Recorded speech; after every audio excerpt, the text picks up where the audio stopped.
18 semaines et toujours autant d'émotions à lire et relire vos commentaires. Je ne peux pas tous vous citer, bien sûr, mais cependant je voudrais rassurer Liliane. Un prénom cher à mon cœur. Non, je ne suis pas encore épuisé, et même si cette audience est éprouvante, le combat le plus difficile, c'est vous qui le menez au quotidien. Véronique, si nous vous apportons toutes les semaines un peu plus de force, eh bien, l'un de nos objectifs est pleinement atteint. Catherine, je suis sûr que votre défunt mari est fier du combat que vous menez pour lui. Marie-Cécile, oui, Servier, c'est une tribu. Marie-Josée, nous vous attendons le 24 mai prochain à 13h30 pour nous soutenir et nous vous en remercions avec une pensée toute particulière pour votre maman. Agnès, Chantal et toutes les autres, vous nous écouterez et j'espère que vous serez fiers de nous comme moi je suis fier de vous. Monique, pour nous écouter, il y a la web radio proposée gracieusement par la Cour d'appel. Pascal, ravi de savoir que Sophie et Anne ont pu apaiser vos angoisses et vos doutes. Françoise, pour assister à nos plaidoiries du 24 mai prochain, il vous faut vous rendre à la Cour d'appel de Paris. Je vous suggère d'y arriver un peu en avance. L'audience débutera à 13h30, mais il y a un contrôle sécurité qui peut vous retarder quelque peu. Mais ensuite, c'est très bien fléché. De plus, notre justice nous a mis à disposition une association de victimes incroyablement dévouées pour chacun d'entre vous, afin de vous guider, vous aider et vous sécuriser. Un énorme merci à toutes ces personnes qui ont su garder le sourire en toutes circonstances et apporter beaucoup de chaleur à chacune de nos victimes. Alors, n'hésitez pas, si vous le pouvez, venez nombreux le 24 mai. Brigitte, j'espère, après le délibéré, que votre angoisse disparaîtra. Jean-Pierre, promis, je répondrai à vos questions, mais après le sprint final, c'est-à-dire après le 24 mai. Edith, l'absence d'un être cher est une faille douloureuse que rien ne pourra soulager. Mais il faut pourtant vivre et continuer à sourire pour que tout cela ait un sens. Maryse et tant d'autres, votre vie n'est plus qu'un combat contre la maladie suite à l'empoisonnement dont vous avez été victime. Mais vous continuez à vous battre avec courage et force, je vous admire. Marie, Anaïs, Nicole, Mimi et tant d'autres, je partage votre colère. À toutes celles et à tous ceux qui ont perdu un être cher, tué par le Mediator, nous réclamerons justice le 24 mai. Céline, Élise, Roselyne, Marie-Jo, Régine, Dominique, Choupinette, Nadia, Daniel, Patricia, Luna, Nicole, Maryse, Janine et tant d'autres, merci pour vos messages très touchants. Janine, je suis ravi de vous avoir évité de dépenser des sous dans l'achat des œuvres de Servier. Et je vais, comme promis, vous citer quelques passages des 2 derniers livres de Monsieur Servier. Je ne vous cache pas que j'ai préféré 100 fois la lecture de vos commentaires que de lire ces bouquins. Mais ils ont tout de même le privilège de nous permettre de mieux percevoir qui était Monsieur Jacques Servier. Sans aucun doute possible, c'était un brillant industriel. Le malheur, votre malheur, c'est qu'il a mis ses talents de chef d'entreprise et de redoutable commercial dans le secteur de la santé. Le premier livre, écrit en 1982, est une éloge à la recherche. Le médicament, inventer ou mourir, tel est son titre. Ce livre est présenté comme un dialogue entre plusieurs personnages qui seraient les reflets de la personnalité du genre humain, avec au centre le maître, en la personne de Scriptor, notre très cher monsieur Servier l'écrivain. Le thème de son livre est bien d'actualité. Et ce n'est pas une blague. Il s'agit du procès de sorcellerie que l'on fait contre le médicament français. Je vais vous en citer quelques passages. Oui, c'est bien un procès de sorcellerie, car, au total, que peut-on nous reprocher alors que la durée de vie a doublé en 100 ans, que le médicament représente une infime fraction des dépenses du pays et que les Français ont toujours été créatifs pour la médecine et le médicament. Il sera ensuite quelque peu provocateur, je vous laisse apprécier.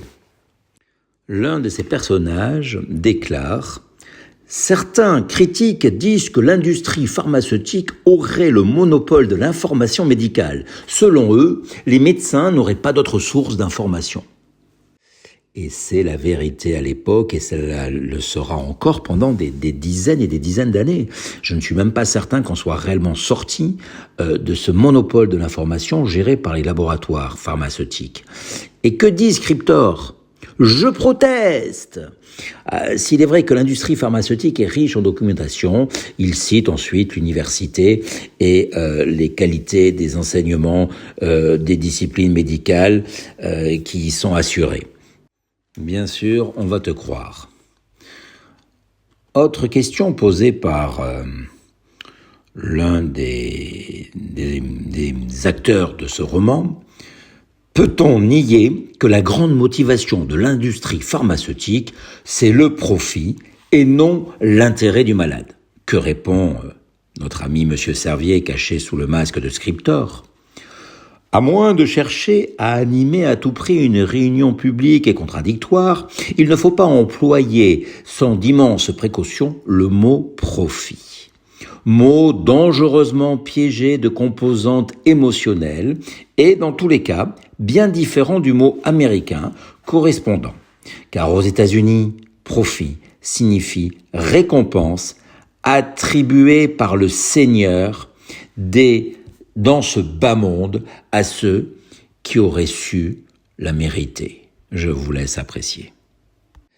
Nous avons ensuite, comme dans tous ces livres, l'éternel discours de Monsieur Servier sur l'administration française et son inutilité. Je le cite naturellement. Et puis, il faudrait un accord sincère à long terme entre l'industrie et les pouvoirs publics, et non plus des mesures brutales à court terme qui ne font que miner le crédit de l'État et l'initiative des Français. L'industrie du médicament, économe de pétrole ruineux, de charbon laborieux, de métaux raréfiés, mais consommatrice de matières grises et de bon travail français, est l'industrie idéale pour un pays moderne. Elle est une chance exceptionnelle pour notre pays. Les Français ne demandent qu'à travailler et qu'à inventer. Il faut leur en laisser la liberté et les moyens. Il va ensuite évoquer la législation allemande et suisse. Les Allemands et les Suisses, ils n'ont rien fait du tout. Scriptor répond, justement, c'est là qu'est leur génie, car autant que je puisse le deviner, ils ont considéré que les citoyens allemands ou les citoyens suisses étaient intelligents et majeurs. Ils ont laissé une liberté presque totale à leur industrie du médicament et ils ont eu raison. Et pendant ce temps, nombre de gouvernements de notre pays ont considéré que les Français étaient des demeurés et qu'il fallait mener par le bout du nez et traîner par la moustache. Et leur tort a été grand. Non, ce n'est pas l'État français qui a causé du tort. C'est bien vous, monsieur Servier. Il poursuit sur son thème préféré en évoquant le tabac. Je le cite. Le tabac est un psychotrope, mais c'est aussi un curieux fétiche, le feu de Prométhée qu'on se met à la bouche. Il est étrange de voir cette drogue pourvoyeuse de cancer vendue par les soins de l'État défenseur de la santé publique. Et l'on croit rêver quand on voit souhaiter un contrôle accru de l'industrie pharmaceutique pourvoyeuse de vie par une puissance publique trop souvent marchande de mort. Encore une fois, c'est pas la puissance publique, la marchande de mort. C'est votre entreprise, monsieur Servier. Et sur la notion d'entreprise, il est très intéressant de lire ce qu'il en pense. Je cite. « J'ai souvent cherché à définir l'entreprise et j'ai parfois pensé qu'elle devait être une famille. C'est faux. Dans une famille, on ne se choisit pas. Dans une entreprise, on se choisit tous les jours en acceptant de rester ensemble. Sinon, il n'y a plus d'entreprise. C'est une sorte de tribu qui traverse le désert, qui sait que les ennemis rôdent dans les sables, qui sait que les oasis sont lointaines, qui sait que la manne céleste est infiniment rare. La profession de foi de l'entreprise consiste à exister et à réussir. » Presque marrant, ce sont ses recommandations, si malheureusement il ne s'agissait pas de ce drame humain. Là encore, je vous le cite sur la notion de la sagesse. La sagesse, quand on vous confie un médicament nouveau, c'est de commencer à dose très minime et très progressivement croissante, sous le couvert d'une curiosité anxieuse et d'une attention de tous les instants. Vous serez avisé aussi de bien examiner les formules, de voir ce qu'elles peuvent avoir de menaçant, de considérer si les apothicaires qui vous proposent le produit de leur mortier et de leur creuset sont crédibles dans leur sagesse et leur discernement. Demandez-vous enfin s'ils ont eu l'audace d'en goûter, même à dose infime, et si cette audace, vous l'auriez aussi. Il est fort à parier que jamais M. Servier ni M. Seta ont eu le courage de prendre ne serait-ce qu'une seule fois une gélule de Mediator. Dans ces grandes déclarations, il y a pire. Je cite. « Mais il existe un bien gratuit fondamental que l'on oublie à chaque instant. C'est la confiance dans son médecin. Il est essentiel de penser qu'en cas de besoin, l'on saura soigner vite, bien, amicalement. À vrai dire, c'est un sentiment quasi inconscient. Mais que serait la qualité de la vie si les Français savaient devoir être soignés tard, mal et dans l'indifférence? Combien verrait-on périr d'enfants si l'on voyait un jour dépérir la confiance dans le médecin? C'est l'un des plus grands mots causés par Servier, avoir trahi votre confiance en la médecine.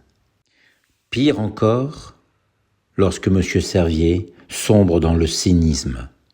Je cite. « Pourquoi renier une tradition de prudence ? La pharmacie française n'a pas à rougir d'avoir élaboré des produits mesurés. La médecine française n'a pas à rougir de les prescrire. Ou bien, fallait-il, comme dans d'autres nations, chercher le spectaculaire et intoxiquer toute une jeunesse par les amphétamines? Mais enfin, M. Servier, vous n'avez pas honte. C'est exactement ce que sont vos coupes-fins, seulement et uniquement des amphétamines. Et vous ne pouviez l'ignorer puisque c'est vous qui les fabriquez. » Sa conclusion, elle est un petit peu le reflet de son livre. Je vous la lis. « Ce qui est aujourd'hui le plus nécessaire au progrès, à la santé, à la vie, tout cela tient dans 3 mots, davantage de liberté. » Vous parlez de la liberté que vous vous êtes octroyée pour tuer des gens, M. Servier ? Pour finir, je vais vous faire quelques passages du 4e et dernier livre que j'ai lu, qui concerne la passion d'entreprendre, c'est son titre, qu'il a édité en 1991. Que dit-il d'une entreprise ? Il dit qu'une entreprise a la qualité des hommes qui la composent et rien d'autre. Tout est dit. Votre entreprise est à votre image, Monsieur Servier. Odieuse. Très vite, il reviendra sur son thème préféré et tout le mal qu'il pense du contrôle de l'État sur son activité. Je suis obligé de vous lire ces passages qui me semblent vraiment correspondre à la pensée de Monsieur Servier. Et permettez-moi d'aborder enfin un sujet que j'ai vraiment vécu, puisque j'en ai fait, sans jamais le regretter, ma principale raison d'être professionnel. La recherche du médicament. Elle souffre de toutes les maladies naturelles de la recherche, mais fallait-il lui en inoculer une artificielle? Le délire administratif.